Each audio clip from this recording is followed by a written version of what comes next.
Other questionable military operations take place. Bosnia in 1992, which will become an operation lasting through the end of the century, and Haiti in 1994. The VFW questions these operations that gain little, cost dearly, and have no stated purpose. But they nonetheless support the brave troops who are deployed, and they lobby Congress for campaign medals to recognize this service. While a new generation of Americans serve their country, the VFW calls for recognition of those who served in World War II and pledges funds for a World War II memorial in Washington, D.C. The VFW increases its support of active duty troops, now deployed to 100 countries around the world. From USO shows to visits by VFW national officers to the very popular Operation Uplink phone card, the troops are made aware that 2 million VFW members care about them and are wishing them a safe and speedy return. And the VFW takes an active part in the search for those missing from the Vietnam War. Buddy Poppy sales set new records, and in 1998, the Buddy Poppy Puppy becomes a VFW pet. Scholarships soar to over $2.6 million in the Voice of Democracy program, with 56 national scholarships totaling $128,500. The VFW is instrumental in preventing the VA hospital system from being absorbed into the Rural Healthcare Initiative and in winning cost of living allowances for veterans. We created job opportunity boards and participated in thousands of job fairs and stand-downs for veterans. And VFW members proudly participated in the dedication of the Memorial to Women in Military Service to America at Arlington. As the decade winds to a close, the VFW celebrates 100 fruitful years of service to veterans.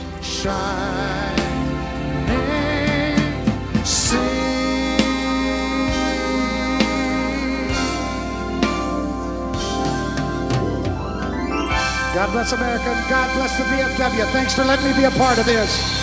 Good night, everybody. A salute to America's active duty forces and a grand fireworks finale ended the evening. And VFW members honors those who served in the Korean War and launches an ongoing commemoration of its 50th anniversary, including a VFW delegation to South Korea for the ceremonies. Part of the purpose of the VFW is to perpetuate the memory and history of our dead. In fulfilling this commitment, Commander-in-Chief Smart led a delegation to South Korea to take part in the 50th anniversary commemoration of the start of the Korean War. With him were 4 past VFW Commanders-in-Chief who were Korean War veterans. When I look at this country now, I see an American success story, and that's exhilarating. Because when I left here, there was nothing but rock and rubble. There were no trees, there were no buildings standing. But then as we moved up to the DMZ and into the fighting area that I participated in, I can't help but feel a great deal of remorse because I rotated home and my unit moved off right after that. And young men, 18, 19, like Bob Graham from Mount Vernon, Ohio, Frank Barbie, and McMillan from Illinois did not come home. They came back in body bags.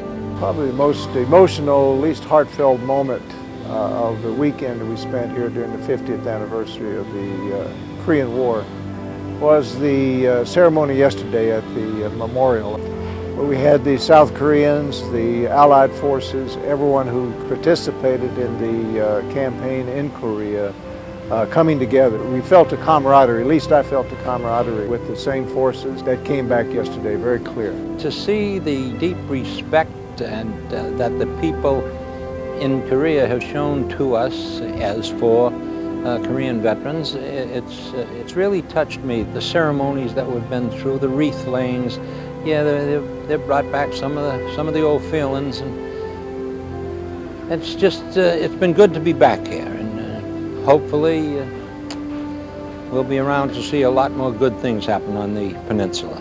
When the monument came out, and they had the names of 35,000 Americans who were killed, I had a hard time for not breaking down, because those were guys who were my age. I'm still here, but they're not. And that was a hard moment for me. It still is. We salute those who held the line under the worst of conditions, and the VFW will never forget the Korean War and those who fought there and those who died there. We roll into the year 2000 with many new traditions well established, like the Rolling Thunder Review and annual Run for the Wall, creating a bold veterans presence while raising money for worthwhile veterans causes. We celebrated our heritage in the 2001 Tournament of Roses Parade with a tribute to Bob Hope and to the brave Americans he entertained gallantly during World War II, Korea, and Vietnam.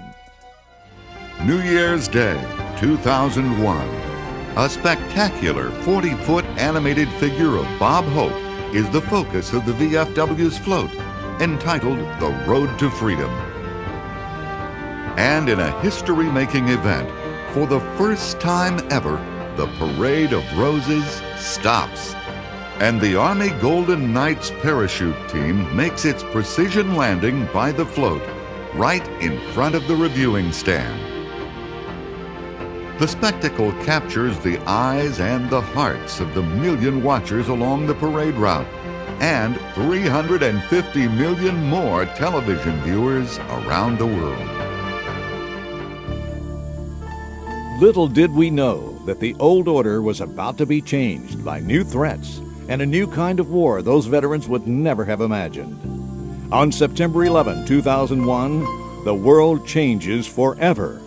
55 members of the armed forces and thousands of civilians are killed in the first attack on American soil since Pearl Harbor. As the ruins smolder, the VFW springs into action with relief workers and on-site volunteers, aiding victims' families and holding rallies to bolster patriotism, and also forms the Attack on America Trust Fund to gather donations for fallen firefighters, EMTs, and law enforcement officers.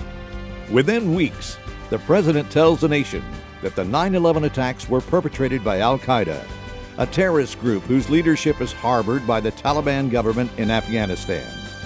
More forces are dispatched to the Middle East, and on October 7th, America and Great Britain began aerial bombardment of the rogue country.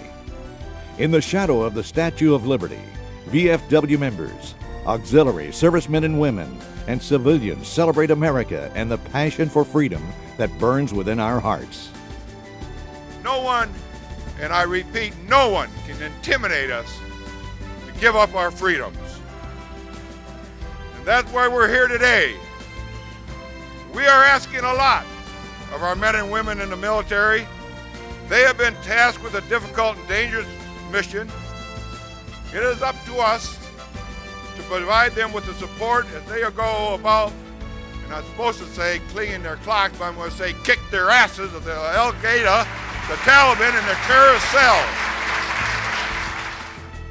The VFW again leaps in to support our troops with VFW Operation Uplink cards, audiobooks, and messages of support. The Adopt a Unit program gives loyal Americans the opportunity to personalize their support. The VFW secures a congressional charter amendment extending membership to all veterans who come under hostile fire or receive imminent danger pay.